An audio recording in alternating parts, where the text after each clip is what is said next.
my party. We're just getting started. A life is a dream. Welcome, everyone, to another episode of the Absolute Geek Podcast.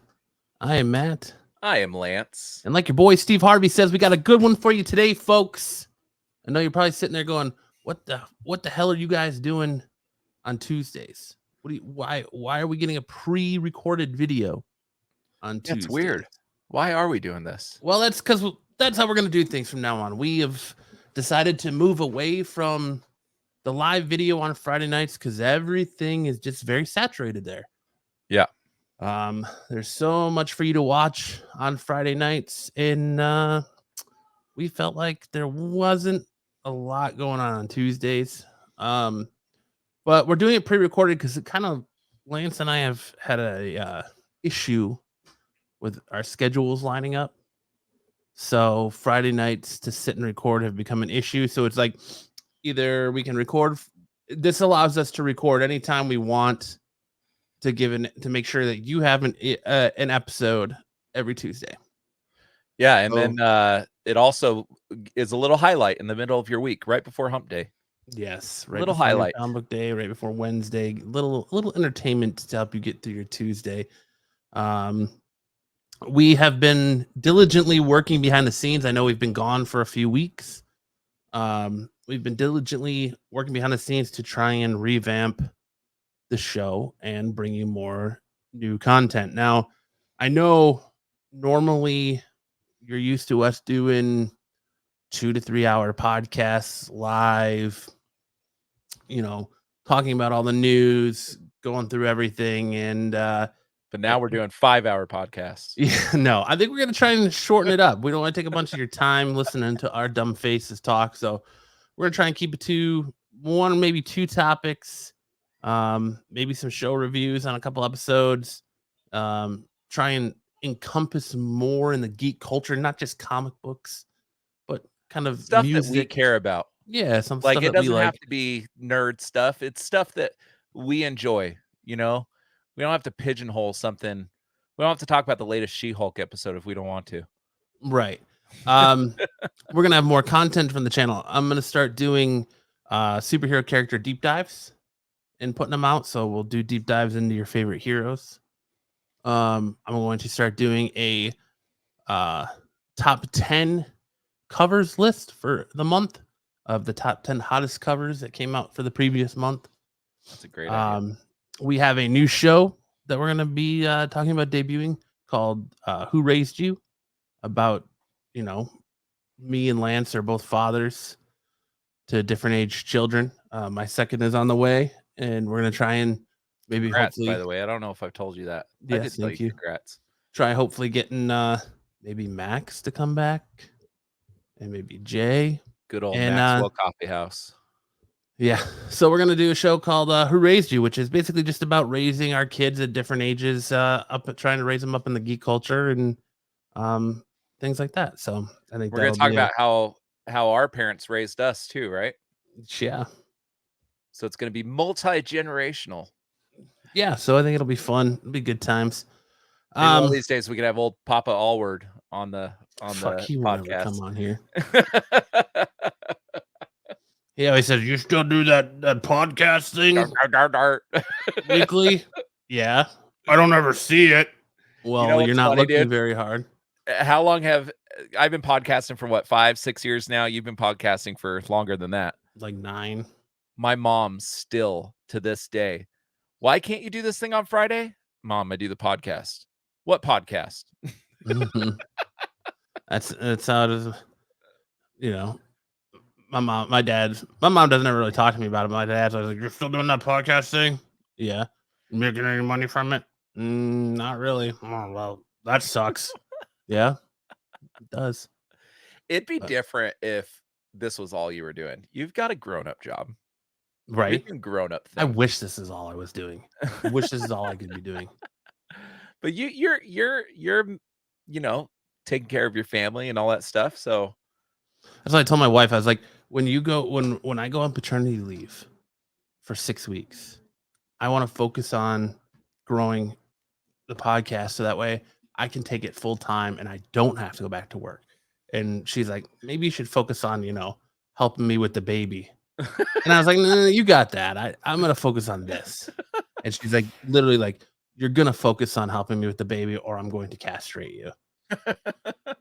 And then no more babies. Yeah, and then no more. But I look at it like the best of both worlds because that kid's gonna be up all night, so I can have my iPad with me and holding the baby in one arm and searching and figuring out what video ideas and things to do on the other, and hopefully grow this bad boy out. You know who's perfected that? Like Max. Max is very good at watching his kid and like running through an entire video game or working with his kid sitting in the room. I've never been capable of that. Like if my kid's in the room, I can't focus on anything else. But he's able to. TV is a great babysitter. It's true. Like today, dude, like I had to move a couple of my meetings around because my daughter was homesick with a fever. And my wife had to take the other kids out for this like schooling thing they had to do. And I had to move my meetings around because she just wanted to be on my lap, coughing up a freaking lung. But Max is able to freaking work a full day's work with his kids sitting right there, and I can't do it. I'm envious. Yeah, I couldn't do that with Logan. She's into everything. Like everything in my office will be torn apart. Somehow she's got toys from downstairs, upstairs in my office. Like she just goes to get things everywhere, and like because she can open doors in our house now, so she just busts into rooms. Hi. And bring a book and brings all her shit in my office, and I'm just like, dude, you gotta leave. And then she'll like be like, TV, GABA, Bluey. Her love of GABA is adorable. She loves it. Yeah. Speaking of GABA, Blink-182 came out with a new song yesterday, and it's all Ramones centric. Yeah, dude, their new album, from what I'm hearing, is gonna be absolute fire. Like, oh yeah, I can't wait for it to come out. Like the 20th can't get here soon enough, dude. The 20th is gonna be such a baller day, man, because you get the new Blink album and Spiderman 2 drops on the PS5 that day. Fuck, I gotta pre-order that. I already did. I haven't pre-ordered it yet. Yeah, Anna's like, why do you need to buy that video game? You haven't even played the last two that you bought. Mm-hmm. But you don't understand. I will. Spider-Man woman, right? And because the last one I bought was sports. This is Spider-Man woman, and I need this in my life. Oh, you buy more games more frequently than I do. I haven't. The last one I bought was Jedi. Time. Last game I bought was Tears of the Kingdom on the Switch. I have the Xbox Game Pass though, so like I can play a lot of the games on Game Pass. Like Starfield came out on Game Pass. Payday 3 just came out on Game Pass. So a lot of games come out on Game Pass. I was watching Max play Starfield. I couldn't get into it. Yeah, he's like, I think you like this game, and I watched him play for like 10 minutes. I'm like, it feels like what did he say? It came from the same people that made Skyrim. Yeah, Bethesda makes, and I hated that game. Yeah, I'm not a big fan of those games. Like it's just the open world. Not necessarily open world, but those like RPG style games that just like the Fallouts or like Skyrim, things like that. I just could never get into them. So I played like maybe 2 hours of Starfield and shut it off and haven't touched it since. I like linear games. I feel like those aren't linear, right? Because you can play the game in so many different directions. Like when you play Jedi Fallen Order, is that the new one? Yeah. No, Jedi Survivor. It's very much like, here's level 1. Okay, you did this. Now here's level 2. And now here's level 3. It's more linear video gameplay, right? Like, yeah, there's quests and stuff that you can do outside, but there's a linear gameplay. I remember my first experience with that was Ocarina of Time, where it wasn't so linear. And I wasn't a big fan of it because I felt like this never fucking ends. And I'm not the kind of gamer that's going to play a game for 5 years.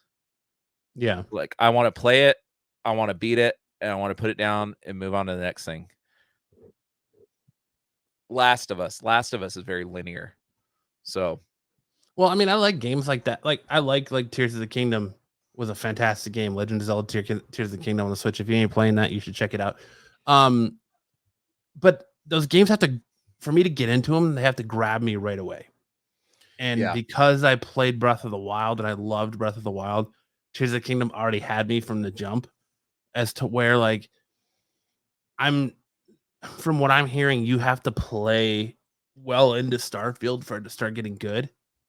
And then it kind of gets repetitive. And I don't have, if you're not grabbing my interest in the first like 2 hours of the game, I'm not. Oh, you're being Yeah. generous. If you don't have my interest in the next 15 minutes, then short attention spans, right? But if you're not grabbing my interest right off the rip, I'm gonna bail. And unless it's like a first person shooter or something like that, something that I can just turn my brain off and play, and I don't have to be involved in the story to play like Warzone or something. But that's just why I couldn't get into Starfield. Now I'm a huge fan of the Assassin's Creed franchise, and Assassin's Creed Mirage just came out, and I want to play that so bad because it's going back to its roots to be more like a Assassin's Creed game where it's kind of more that linear versus like upgrading things and skills, upgrading like skills. Valhalla. It's getting away from that to go back to more of its like original roots. So I'm super stoked for that, but I think I'm gonna wait for a Black Friday deal, right? Yeah. Is he's Arab now? Yeah, it's I want to say it takes place in Baghdad. I think it's Baghdad. That's awesome. So, because the Assassin's Creeds, that's the whole thing. Like, it's different. Like, I know they had Ezio, right? Yeah, he was. So it's like different people every time. Well, you had Altair, which was the first assassin in the original game, and then you had Ezio in Assassin's Creed 2. And he was in a couple games. I can't remember, like Brotherhood. He was in a couple of different Assassin's Creed games. Yeah, don't they have the three or four? I can't remember if Ezio's in 3 or 4 of them. And then they have Black Flag, where you're like a pirate, right? Yep. And then Valhalla, which is pretty much the only one that I've played, where you're a Norse, not Norse, a Viking of some sort, isn't he? Yeah. But yeah, they're cool games. I like the gameplay of Valhalla, but that's another one that wasn't very linear. And I played it for like a week. So the Ezio collection is Assassin's Creed 2, Assassin's Creed Brotherhood, Assassin's Creed Revelations.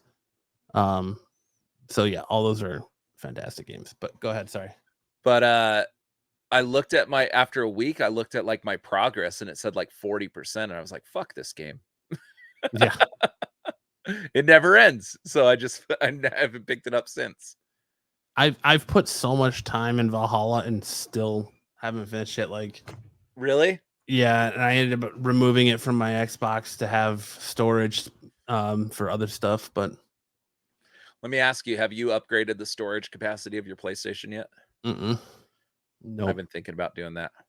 Dude, my PlayStation might as well be a glorified paperweight, honestly, because there's not a lot that I'm playing on it. Like, I'm getting it for like the exclusives. So like, of course I've got the God of War Ragnarok, Spider-Man 2, absolutely.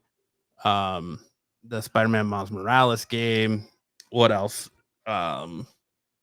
Horizon Forbidden West, I've got that. So it's more for the exclusives, but otherwise I play on my PC or my Xbox is definitely a glorified paperweight. It's downstairs in our living room as a DVD player. Yeah, I basically buy everything for my PlayStation. I don't buy it for my Xbox. My Xbox, I just use Game Pass. And I'm the same. Yeah. I use my computer because I have a fucking awesome computer. Yeah. My Series X is sitting right here, and I don't know the last time it's been turned on. I did play Gotham Knights, but I played that for like a day and then haven't picked it back up. This will probably honestly be like the last Xbox I buy, just because, like you said, I have a gaming PC, so I play most of my Microsoft stuff on PC. you got your cross-platform stuff, so I can play with people on Xbox, from my PC. That's how I play Call of Duty. So I really don't even need an Xbox anymore. But if it's mostly just for exclusive to Xbox, will it always be on Game Pass? Not necessarily always on Game Pass, but if it's exclusive to Xbox, it's usually a Microsoft exclusivity, so it'll be on PC too. So just You buy it on there, you just won't have the physical. Yeah, I'll just buy it on Steam or buy it on the Microsoft Store or something. I just wouldn't have the physical. Yeah. Yeah, see, that's where Max and I differ. Max buys basically everything digital, and I may be of an older generation because I'm like, if I don't have it in my hand, that means they can take it away. Type guy. Like, I know that that's not rational, but it's not even like that anymore because your game disc, when you buy the physical disc, it's pretty much wasting your money. It's pretty much a waste of money just because it's just because so you have the physical thing to like boost your own. I don't want to say boost your own ego, but to make yourself feel better, I guess, because there's only like maybe 15%, if that, of the game on the disc, and then the rest you're still downloading digitally anyways. Yeah, but if I buy it physically and I go let my brother borrow it, because that's why GameStop is still a thing. Yeah, well, then he can put it in and download it, but then he won't be able to play it without the disc and all that. So right, same as me. You could still do that. Like the physical's still good for that, but I'm talking like, even if like for some reason,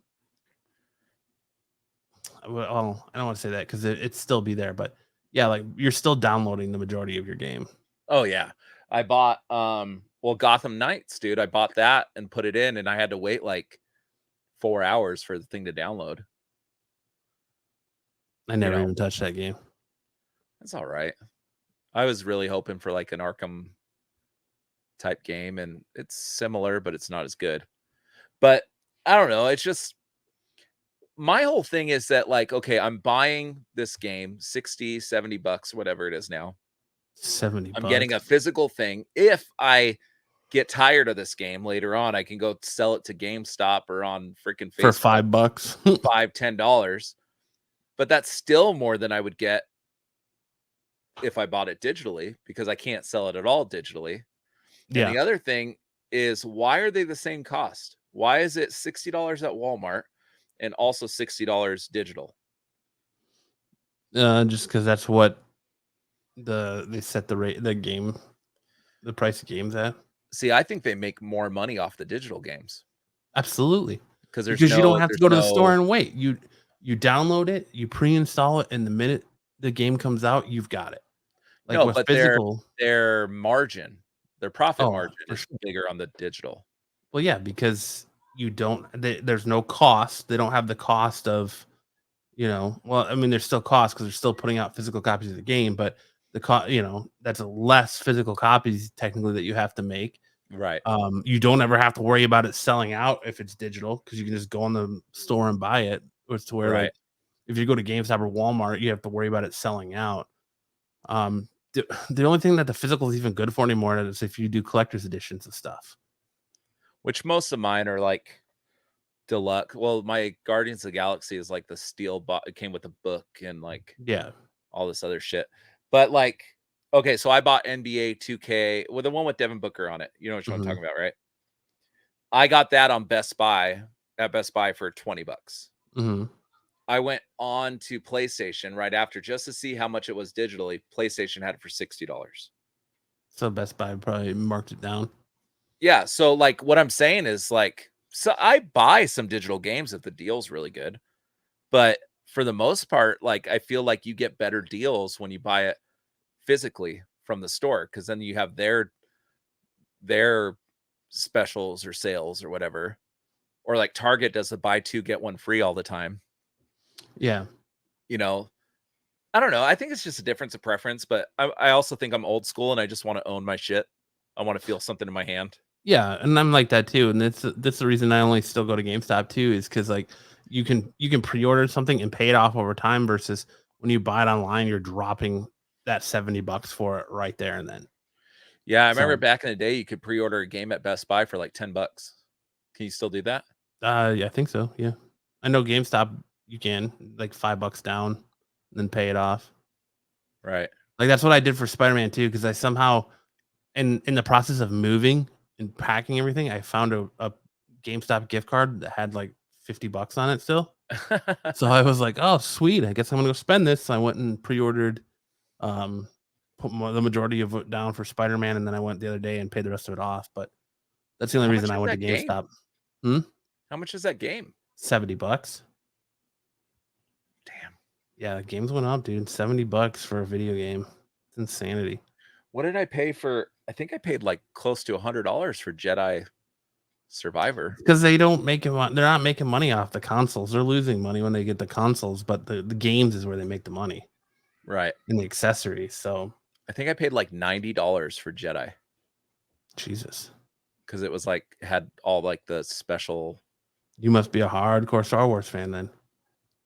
Yeah, I played it for 15 minutes. Hardcore, but I love the idea of playing. When it comes to time to actually sit down and play it, I never have the time to do it. yeah. Hardcore. We're going to talk about Ahsoka, I think, later, and you're going to see how hardcore I am. I know nothing. Well, we were going to talk about Deadpool and Marvel and stuff, but we could talk about Ahsoka if you want, and just all that, briefly. I guess basically I don't feel like I know enough to give a review about it. I just thought it was cool looking, right? I want to understand what the hate is, because Corbin, our good friend Corbin, who everybody that listens to the show knows Corbin, posted some graphic of have you seen that one where it's like the dude putting on the metal, he's like biting the metal, he's like, yeah, and then giving and then him you the look at it, himself the shower, and he's like at the bottom of the podium. Yeah.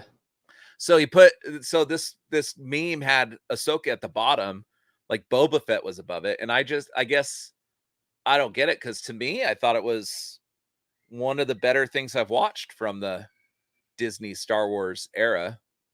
So when we get deeper into it, maybe you can explain to me what I'm missing. I just think you brought it up. We can talk about it right now. Oh, you want to talk about it right now? Sure, why not? You brought it up. Let's do it. I thought it was visually pleasing. I thought the performances were good. I think Sabine Wren is not a good actress. Maybe she should stick to because she was also the voice actress, right, in the cartoon. Mm-mm. Is that the same person? I don't think so. I think the only voiced actor that's from the original series, the original Rebels and series, is Thrawn. That's the original actor from the cartoon? Mm-hmm. He's the original voice actor. Yep, same guy. I don't know about Sabine though. I don't think it is, but I could be wrong. I thought only the Thrawn was the only returning one. What's her name? Sabine Wren. No, but the actress. I don't know. I don't know. Yeah, but can you explain why do people hate it? Because Tyler, who other people know from the show, says it's absolute garbage. I was like, that was pretty damn good, dude. I like that better than Obi-Wan. I don't think it's absolute garbage. Natasha Liu Bordizzo is her name. Okay. Here's the thing. I can't tell you why they don't like it. My thing with this show is that I feel like I know just enough about Star Wars to be dangerous in a conversation. I don't sit here and claim that I know and I'll beat all about Star Wars, and Max is definitely far superior when it comes to Star Wars than I am. But for me, like, I watched Rebels and I watched Clone Wars, and I think you really needed to watch those two series to really understand what's going on in Ahsoka, because without it, like, you don't understand the dynamic between Ahsoka and Sabine. You don't understand why there's that rift between Ahsoka and Sabine. You don't understand why, Ezra and why they're trying to get Ezra back and what his purpose is. He's a badass dude. I liked him. You don't understand Thrawn and what Thrawn's trying to do and why Thrawn is trapped and kind of what's going on there. So there's a lot of things that the casual viewer is not privy to if they haven't watched Clone Wars or Rebels. Like there's that whole the way the show ends and the season ends and all that. Like there's a lot of backstory that goes through Rebels and Clone Wars there for the cliffhanger. Now, let me stop you. I have not watched any of the cartoons. Okay. So when you're speaking of those people, that's me, the casual viewer, right? Mm-hmm. I didn't feel lost. So you knew who Thrawn was and what his purpose was, and kind of I feel like it kind of explained it, that he was like, no one could find him, right? He was like exiled or something like that after the war or whatever. No one could find him, but if he's able to come back, then he'll restart the war, essentially. But I mean, you don't understand why everyone's afraid of him. No, I just from context clues, I realized, oh, this is not a good dude. So yes, you're right. I don't have the complete picture, but I don't feel like I was completely out, in the creek without a paddle, if that's the right term. Mm-hmm. And yeah, so there's just a lot of things to this show. Like a lot of people had issues with her mannerisms and how she's kind of just folding her hands the entire time. Who, Ahsoka? Ahsoka. A lot of people had issues with the pacing of the show. Like there was a couple of times where like Ahsoka's doing things that like you could do faster and get through it and put more content in it. It was very fan servicey in a lot of ways to people who were fans of Clone Wars and stuff. And a lot of people had issues with Anakin coming back. Spoiler alert! But I think that's the most badass scene, and not just flashing TV. back and forth. Yeah, not just TV, but in cinema. When that scene when he's walking through the dust and it flashes between him as Anakin and him as Vader and back again, it's fucking awesome. Badass. Yeah, badass. That was better visual than anything I saw in Obi-Wan. Yeah, and Obi-Wan was the one that they were hyping up. Oh, the Obi-Wan and Darth are going to fight again. Blah blah blah. It became this big deal. That scene in Ahsoka when he's flashing back and forth, like I thought it was fucking awesome.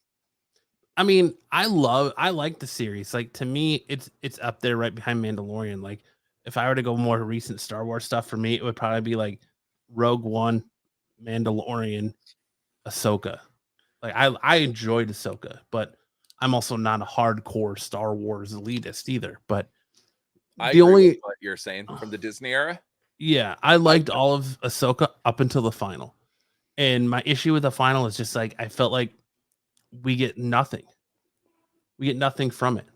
So, you're waiting for Thrawn to come back, and all these people are scared of Thrawn coming back because he's this, he's the heir to the Empire. He's this tactile general. And so what happens? It's changing places. Like you get now Ahsoka and Sabine are stuck on that planet. Somehow Ezra escapes on Thrawn's ship. They're flying light speed from one galaxy to another. So he had to have been on that ship for a good period of time.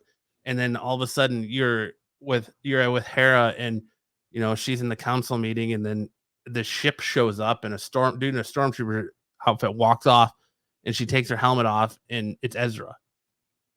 And so it ends it there. And so it ends with Thrawn heading towards Dathomir and with his zombie army that he's about to build. And there's a lot of stuff that happens, I guess, in the book Heir to the Empire that I'm not privy because I haven't read the book.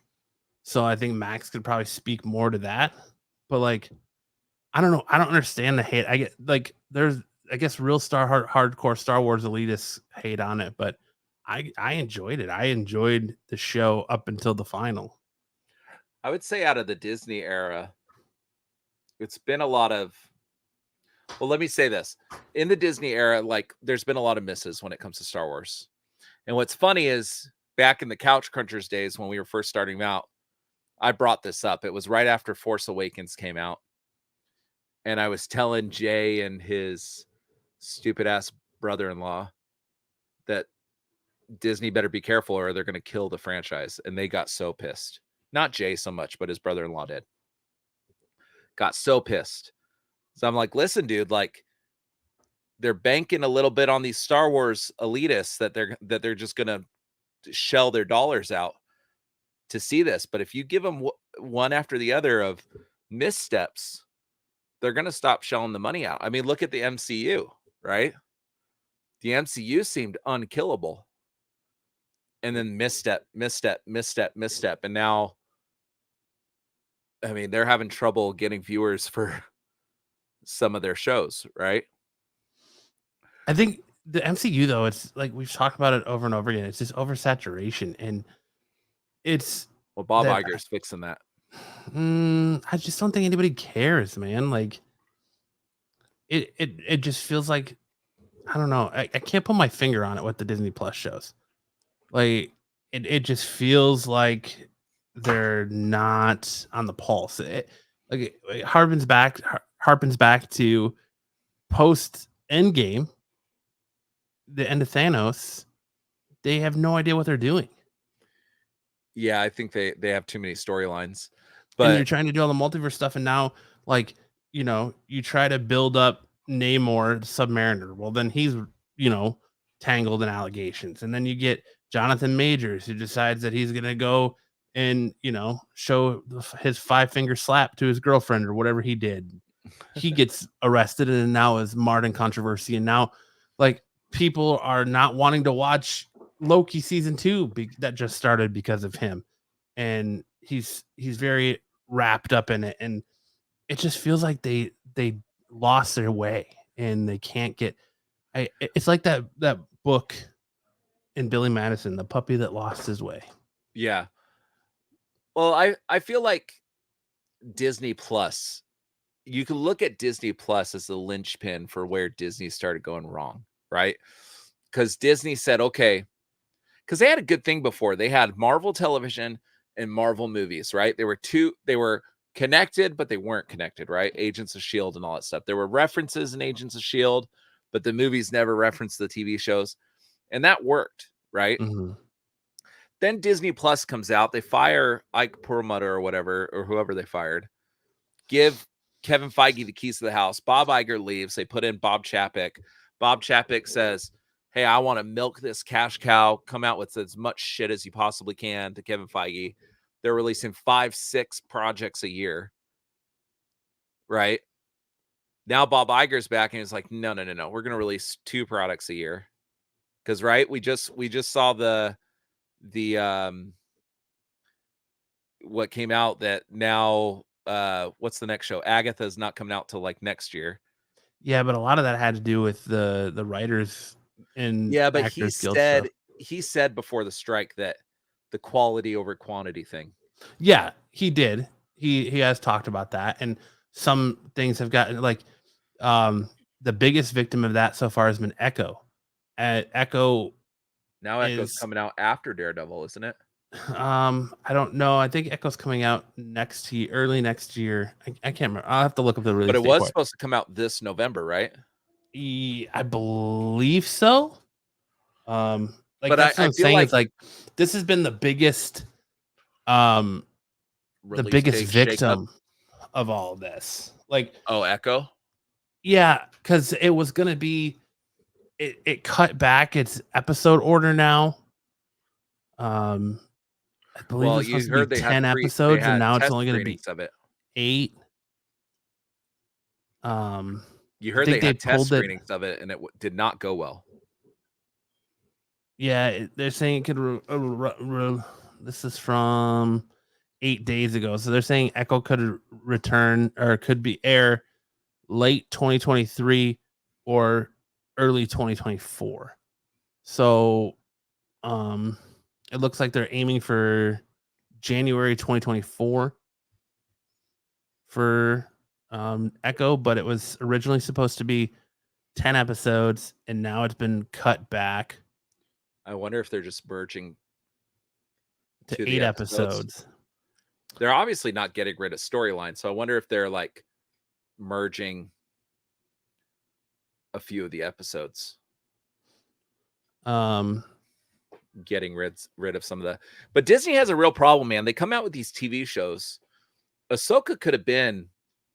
I don't understand why they don't focus on the special presentations more. Because when we look at everything that's come out for Disney on the Marvel and Star Wars side, right? Specifically Marvel. The best things that Marvel has come out with has been their special presentations because it's one sitting. I don't have to wait every week. They do these 6-episode things, and I'm like, okay, that either needed to be longer or that could have been stripped down to 2 hours. Give me a movie, straight to, Netflix style, straight to streaming movie, like Batgirl was supposed to be, right?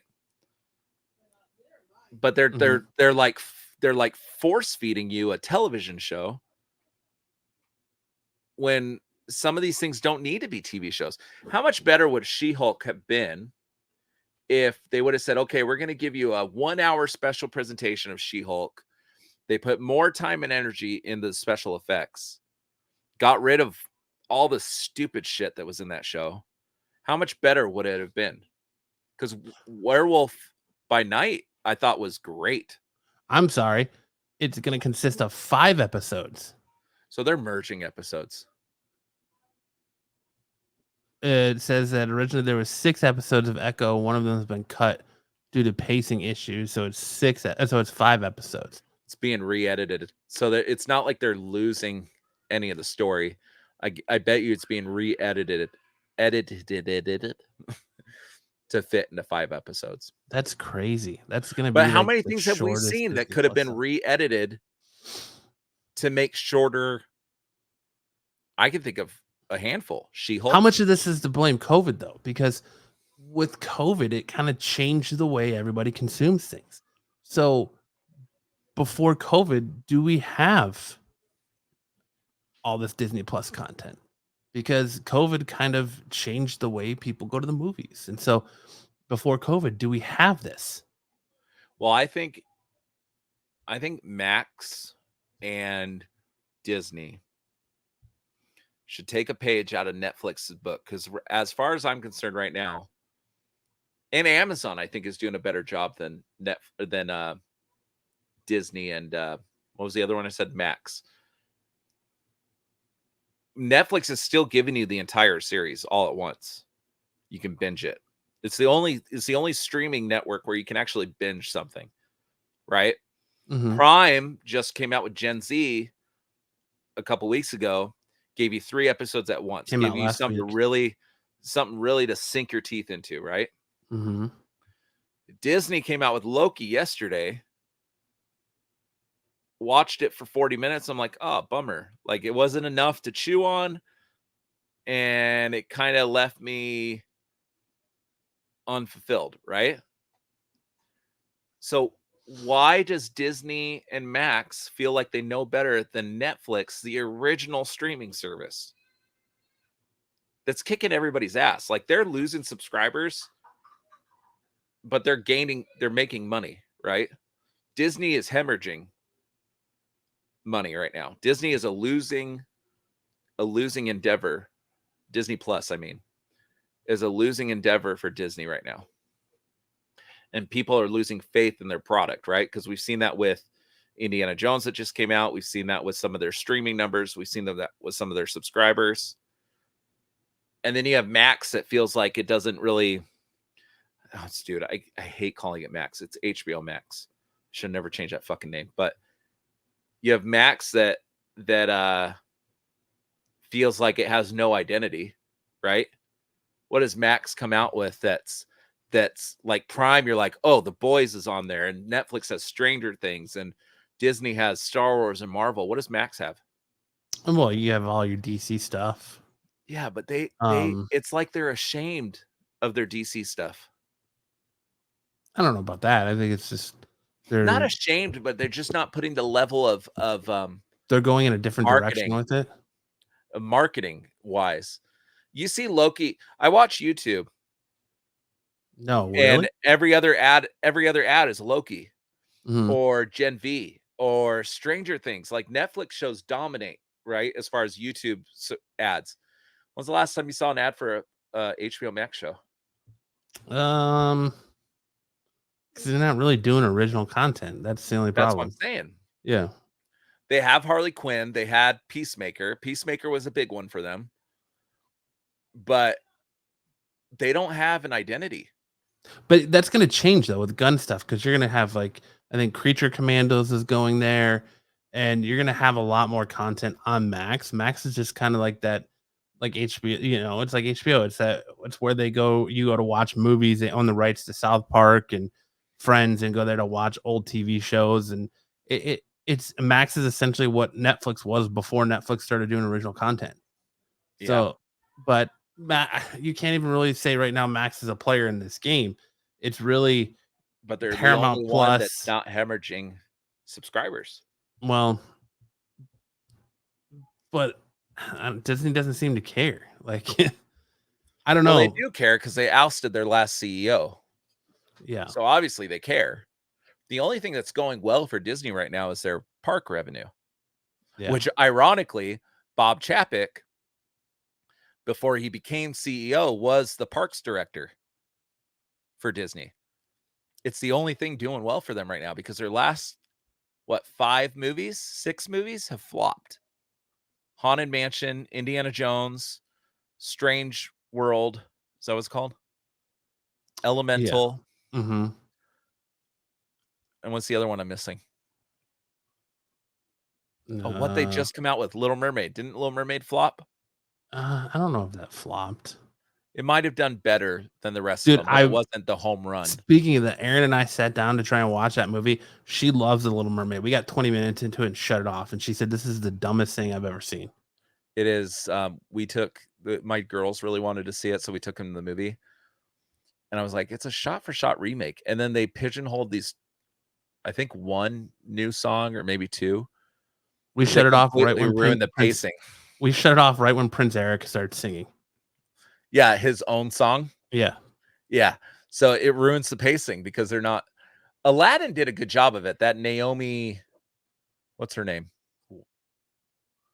The girl that plays Jasmine. Yeah, she was in the Power Rangers remake, and she was in let's say some other Disney stuff. But she had a new song for Aladdin. But they got the people that wrote it, wrote for some big play or something. And it actually fits into the movie. Plus, it helps that she's hot as hell, dude. But yeah, that's always helpful. But what were we talking about? Oh, yeah. So what I was saying is that Disney Plus, you look at the Marvel and Star Wars stuff, it feels like their endings always fall short because they stretch out these shows too far. And I'm the advocate of more special presentations. Nova was supposed to be a special presentation. Apparently that's been canceled. I don't know. There's so much news about Marvel. I can't keep track, but is Nova not coming out anymore? I don't know. It's hard because the writers and actors strike has shelved and affected a lot of things. It pushed so much things. Everything's getting jumbled. Right now, it seems like Marvel wants your attention on Fantastic Four, X-Men, Deadpool. That's where they want your attention. All of which were not their original properties, I guess. Well, it was Marvel, but Loki. They want you focusing on Loki because Loki's kind of the center of everything they're trying to do with Kang. And so Disney has their hands in a lot of different pots right now because look what they did with the NFL. Like they partnered with the NFL to do the Andy's Room football game between. I watched 10 minutes of that, dude. I had to turn it off. And the Jacksonville Jaguars, and it was rough. It had issues. 10 minutes of it, and I was like, "This is the glitchiest thing I've ever seen." I watched the whole thing. Did you? I couldn't handle it, dude. It had its moments. Like it was glitchy, but I liked the way that it was getting like you turn on X, formerly known as Twitter, and people are talking about, hey man, normally my kid won't sit here through a football game. They've been locked into the TV. They've been digging this. The announcers broke down the rules of football a little bit better. They went to a little bit in depth onto what a down is, what Better a than Nickelodeon does? Yeah, I think so. Like penalties and things like that. They kind of broke it down for the newcomer to the NFL. They're trying to reach a younger audience to sustain their product, and more power to them. It was glitchy as fuck, but it'll get better, I'm sure, moving forward. See, I think if you merge the two, so Nickelodeon took the live action, added slime and like CGI to it, right? And then have that explanation of like how the game works, a different broadcast. But I think the Nickelodeon one has the same broadcasters as the regular televised. Isn't it the same ones? I don't know. So it's like Joe Buck or something like that, or Troy Aikman. I don't watch the Nickelodeon broadcasts. I've seen snippets of. I haven't watched it, but I'm pretty sure the people that are broadcasting it, like Joe Buck or Troy Aikman or whoever it is, the people that are broadcasting it, the commentators for the irregular stream or whatever you would call it, are also doing the Nickelodeon thing. So they're not really talking to kids. They're just adding flashing lights and slime when they score a touchdown. The Disney one had like two. Wasn't Booger McFarlane on there? Yes. Mm-hmm. Yeah, he was one of them. It had two different commentators for the game that were talking to kids. So I did appreciate that. I just couldn't get over, like, I'm watching Trevor Lawrence run and it's like, or the ball, like they catch the ball and it's like going over their head and they're like, oh, it's caught. It felt like I was playing Tecmo on my Genesis.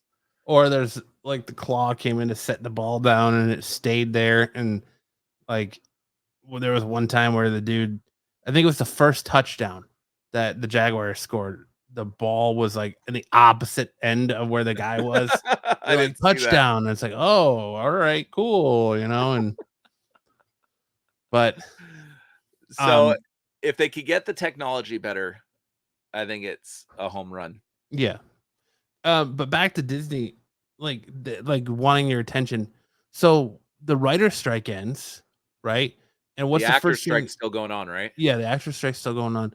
But the writer strike ends, and what's the first thing that Disney says the day after it ends?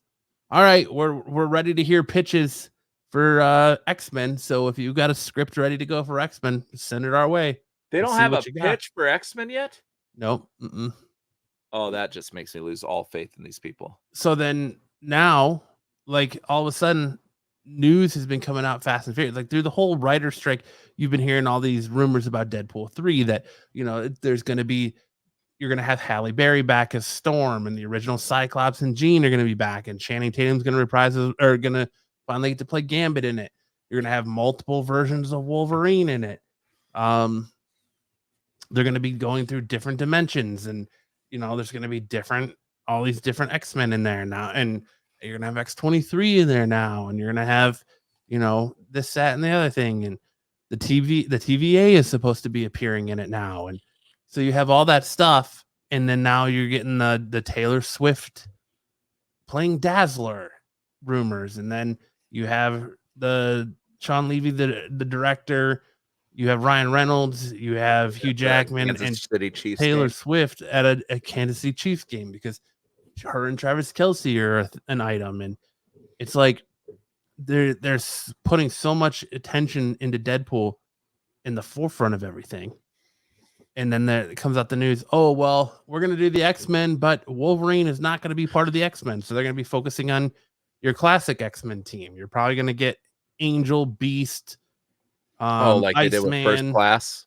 Yeah, you're going to get that core X-Men team, most likely. You're not going to get Wolverine in the X-Men. Doesn't mean Wolverine's not going to be there, but then you get rumors that, oh, well, Secret Wars is actually going to focus more on Tobey Maguire's Spider-Man and Hugh Jackman's Wolverine, and and Robert Downey Jr. coming back. And so, like, all of a sudden you got all of these rumors flying around, but none of it's about stuff they're putting out. So it's like they're drawing your attention away from Loki.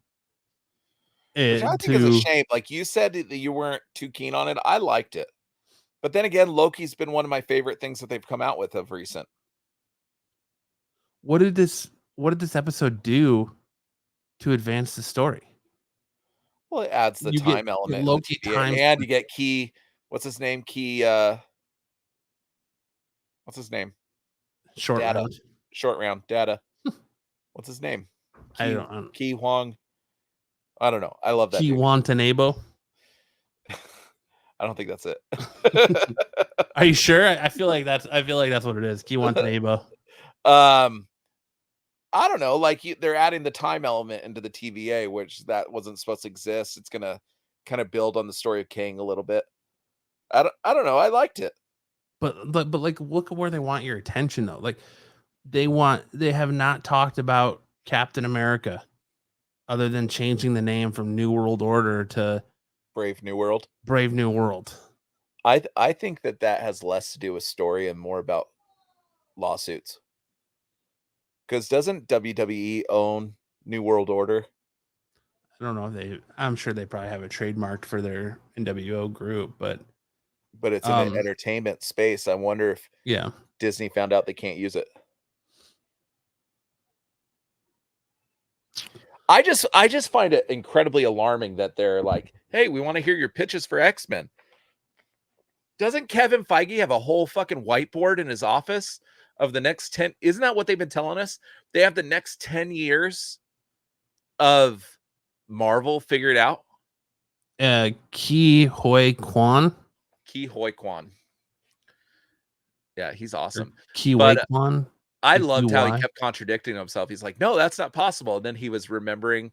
So they're completely changing how time works that they've explained in Endgame. Yeah, because Loki's in the past telling him stuff, and then he's like, oh, wait, and then remembering it in current time when he's talking to Mobius. And then what did Endgame tell us? That Back to the Future is a lie. Remember? Yeah. Mm-hmm. But now they're doing the Back to the Future shit. So I want to know what that's about, how that's possible, because I think that's intentional. But what were we saying? You're talking about kind of Loki and where Marvel seems to want your focus. Yeah. And well, X-Men, you were saying that. X-Men. So he has the next 10 years planned out. Why are they taking pitches for X-Men? Don't they already have that shit? But I don't think they do. That's the problem. Because when you looked at San Diego Comic-Con last year, not this year, but last year, when they released the roadmap, for Phase 5, and then Phase 6 only had one date on it with one announcement. Well, sorry, two announcements, which was Kang and 4, and then Avengers Kang Dynasty and Avengers Secret Wars. Right. But X-Men has not even been talked about. Like, why are they coming out with the X-Men 97 and not continuing from that story? Because that's continuation of the animated series. But they've added it on their timeline of MCU stuff. So isn't that canon now? I think in a way it might be, but I think it's about as canon as things like What If, yeah.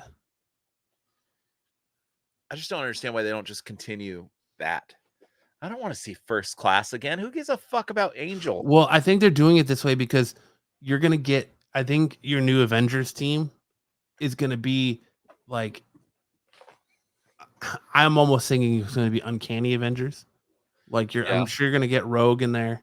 Wolverine will probably be an Avenger. That's why they're saying he's not going to be part of the X-Men, because he'll already be. I really think Deadpool 3 is going to establish our MCU Wolverine. They're already saying you're getting different variants of Wolverine in that movie. I really think end of Deadpool 3, you're going to have your established Wolverine. So I really think your new Avengers team is going to be, well, you already know it's going to be Spider-Man. It's going to be She-Hulk, probably Kamala Khan, Bucky, Cap.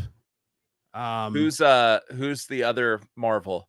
It's not Brie Larson. The one that was in WandaVision. Yeah. Well, she's Miss Marvel too, but she goes by Photon. Yeah, she's gonna be one. So, and Sylvie, Do you think Sylvie's going to be a major player? No, I don't No? think Sylvie's gonna. I don't think Sylvie's gonna play past Loki. Oh, she's likable, dude. I like her.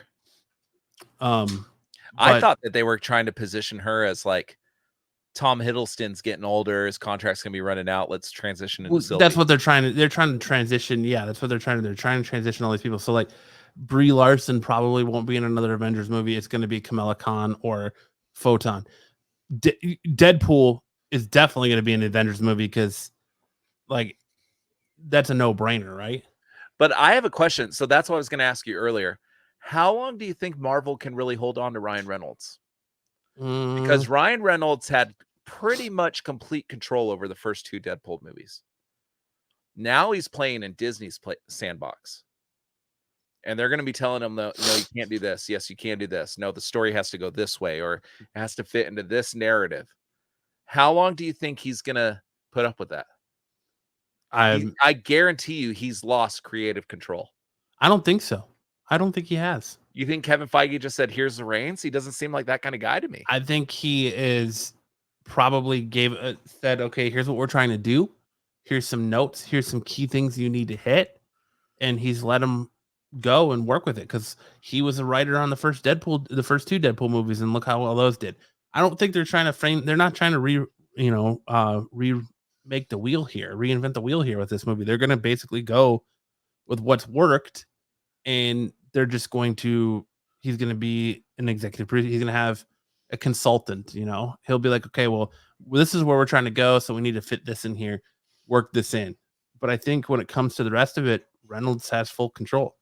He hasn't come out and shown anything otherwise, So yeah, but how much of the movie have they actually? Because it kind of got it's still on hold because of the strike.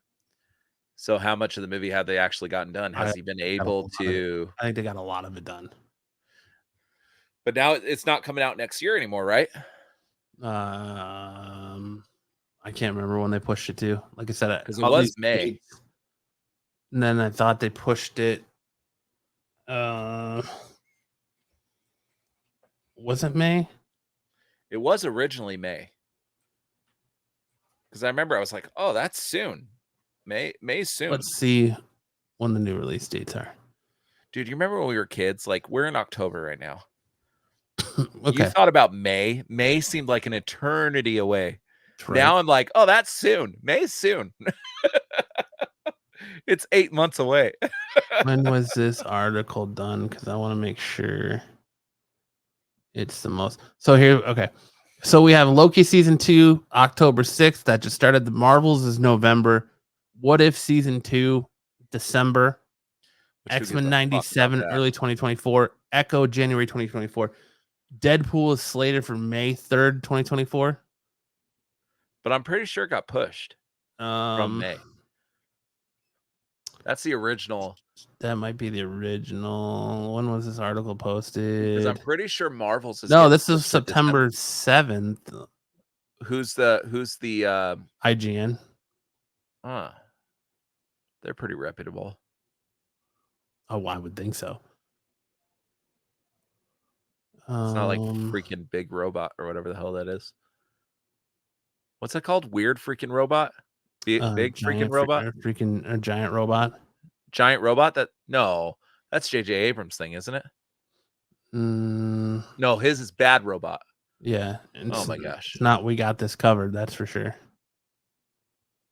See, and I put the robot one and We Got This Covered in the same boat. So this article came out in September of 2023, so last month. So it's saying that Thunderbolts is December 2024. Darkhold got pushed to 2024. Captain America: Brave New World. There's a Darkhold show coming out. Agatha Darkhold Diaries is the new name of the Agatha show. They changed it again. Looks like it. So it was Coven of Chaos, and there was Agatha something else. Yeah. So this is the new. The new list because Kang Dynasty and Avengers Secret Wars have been pushed to 2026 and 2027. So again, season 2 of Loki started today.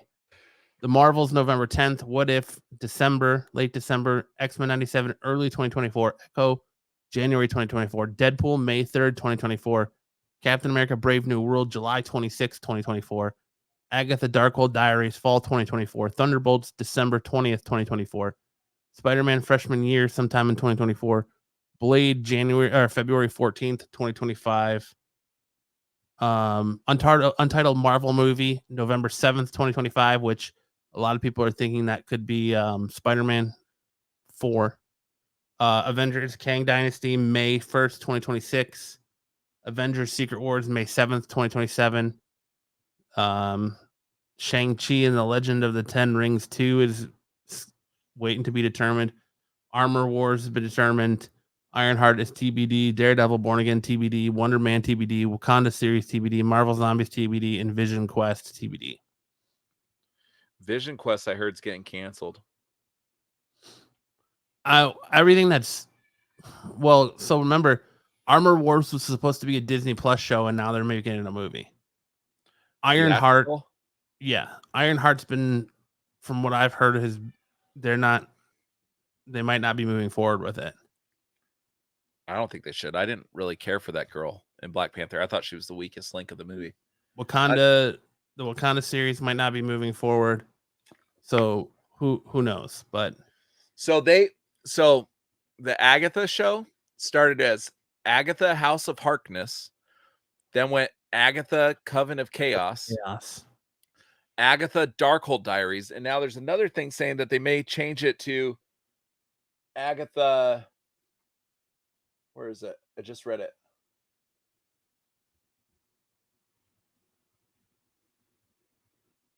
Agatha of Westview.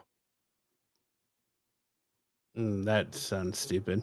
Why is there so many fucking name changes for the show? I don't know, because they just come up with new ones. Well, they're saying that they think the name changes are a ploy to talk about the multiversal stuff. Maybe it's going to work its way into. And then apparently the premise of the show, she's going to find Billy Maximoff to take his powers.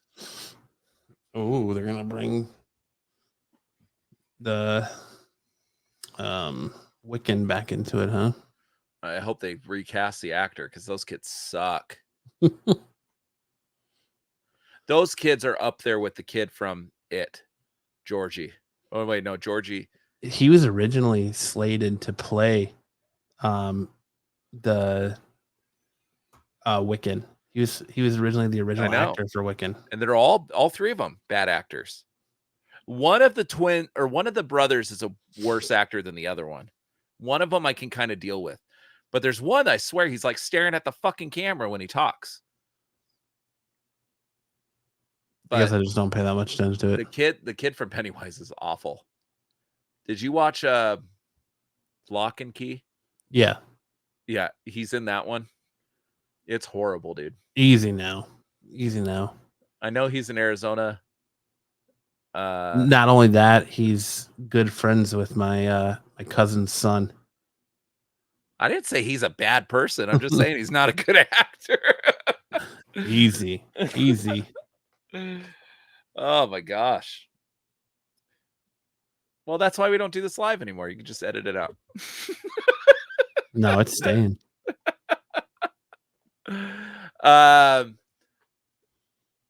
Don't you think they'll age him up a little bit? Wiccan and Speed? Probably. I hope so. But they need to get like a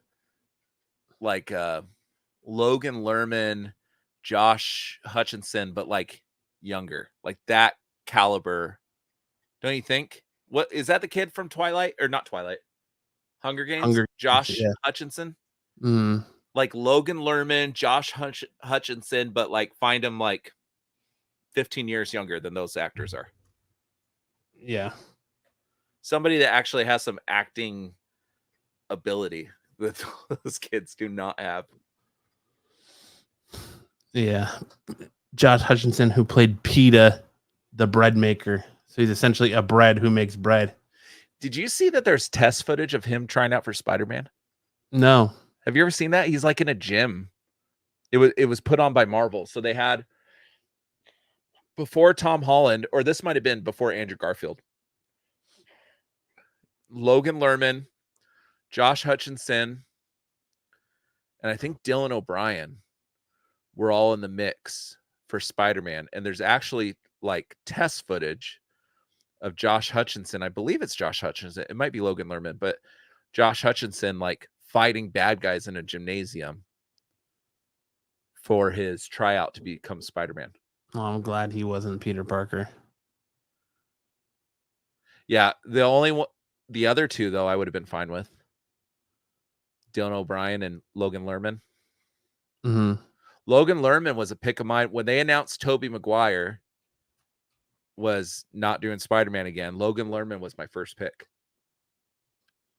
Yeah, so it is Josh Hutcherson because there's pictures of him like in the OG Peter Parker, like blue shirt, khakis, and like zip up sweater and glasses. So you can actually watch that on YouTube. I'm pretty sure I've seen it. Yeah, it's on YouTube. I'm watching it right now. His fight demo. Is it in like a gym? Yeah, it's at like a high school. And there's like padding on the walls, like yeah, and they've got like blocks? Lockers set up. Yeah. But was that before Andrew Garfield or was that before Tom Holland?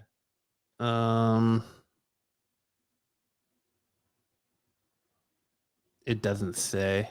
Amazing Spider-Man. It was before Andrew Garfield. Yeah, it would have been Andrew Garfield. He looks it like in this video. He looks like a Peter Parker. I'm not sure if his acting. Andrew Garfield's one of a kind, dude. I mean, that dude stole. Like he was a bigger part of No Way Home. People losing their minds than Tobey Maguire was. Yeah. Like he stole the limelight from Tobey Maguire, who's the this reminds me a lot of the fight scene, though, between Peter and Flash Thompson in the school. With Toby? Yeah, it was Sam Raimi Spider-Man. Yeah, who is that? Joe Magliano? Yeah, Magliano. Or whatever, however you say his last name.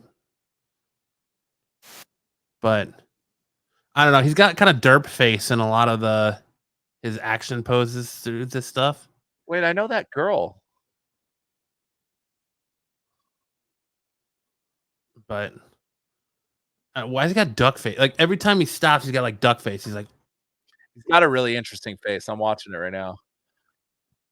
Oh, I'm gonna take the glasses. Can we show it on here? You think we'll get copyright?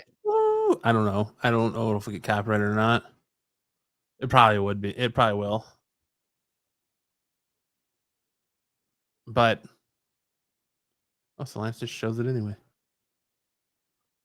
Will we get copyrighted? I don't know. Probably. I'm just gonna show it anyway. If we only show a couple minutes, we should be fine. Yeah, I don't know. I'm glad that they went with Andrew Garfield. What were you saying? I said I'm glad that they went with Andrew Garfield and Tom Holland over this. And his derp face. Look, he's gonna land. Ooh. Oh yeah, face. He's got the derp face. I had to see what you're talking about now. Duck face. And then watch, he flips off of this and lands. Ooh, duck face. Why is he doing that? That's probably why he didn't get the role. Duck face. Oh, side. He didn't even touch that, dude. Yeah, his fight is like decently choreographed. Look, duck face. Every time he has to do a Spider-Man pose, duck face. Where do I know this girl from? Duck face. I don't know. I think that girl's an actual like. Looks like he's got herpes right there. He's got no lenses in the glasses. Do you know that's typical for movies? What? No lenses in the glasses? Mm-hmm. Where did I learn that from? I think I learned that watching this just now. No, I think I learned that years ago when we made our music video. And they take the lenses out because the reflection from the cameras. Yeah. Duck face. Yeah, why is he doing that?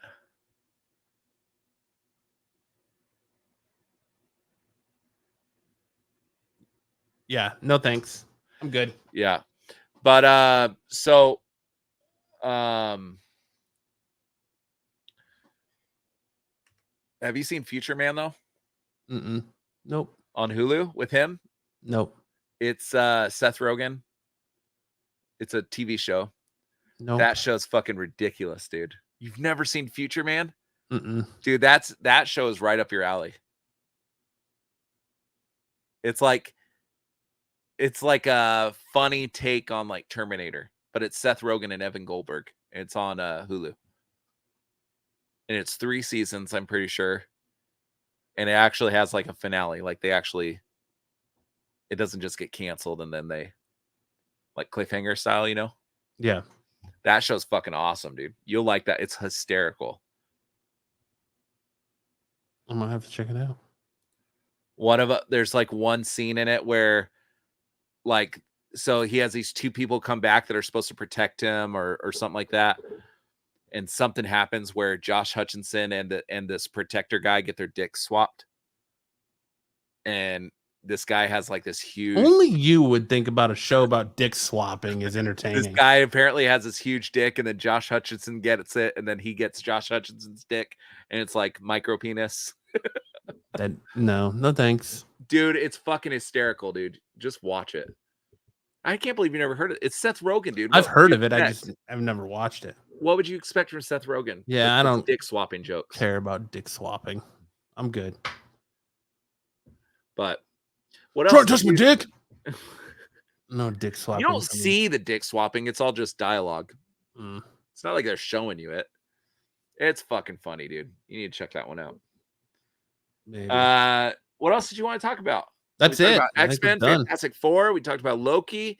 Yeah. We talked about Ahsoka. We talked about I think the other thing about going back to Ahsoka, I think the other thing about Ahsoka too is the fact that they decided to basically change. Let me end the show on this note here. For Star Wars elitists, I think it's time that you understand that Disney does not give a fuck about Star Wars canon. They do not give a fuck about Star Wars canon. Jon Favreau and Dave Filoni does not give a fuck about Star Wars canon. So they're picking and choosing too. What like can stay canon, what doesn't. Kathleen Kennedy doesn't give a fuck about Star Wars canon. The other thing too that a lot of people are pissed off about is the fact that they made Sabine Wren Force sensitive, and now anybody can wield the Force. Instead of just making her a badass Mandalorian like she was in the shows, now she's Force sensitive and training to become a Jedi. So it's like anybody can be taught the Force now instead of. Wait, she wasn't Force sensitive in the other. Not that I remember. She was not Force sensitive.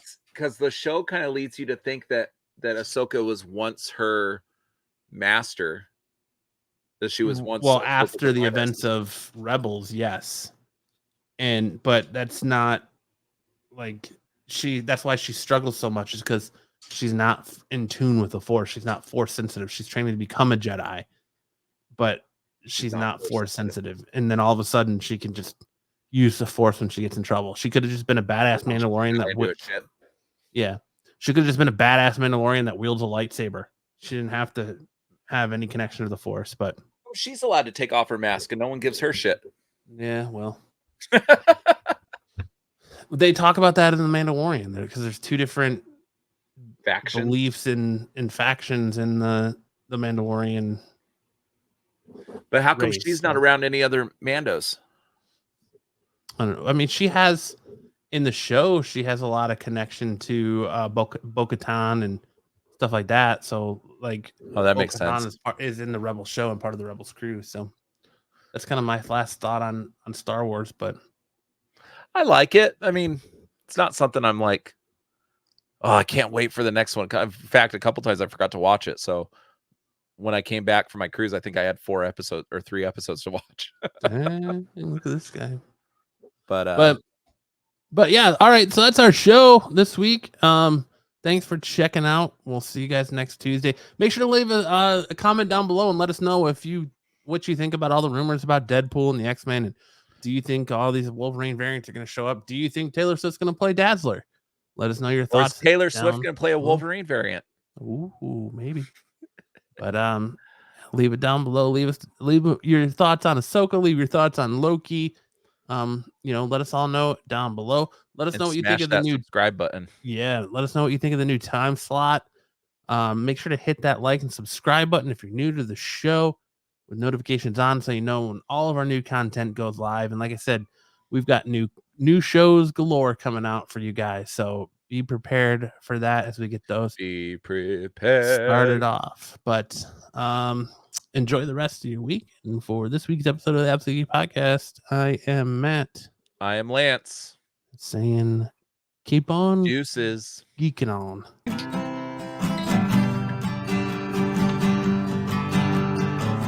All you freaks and geeks,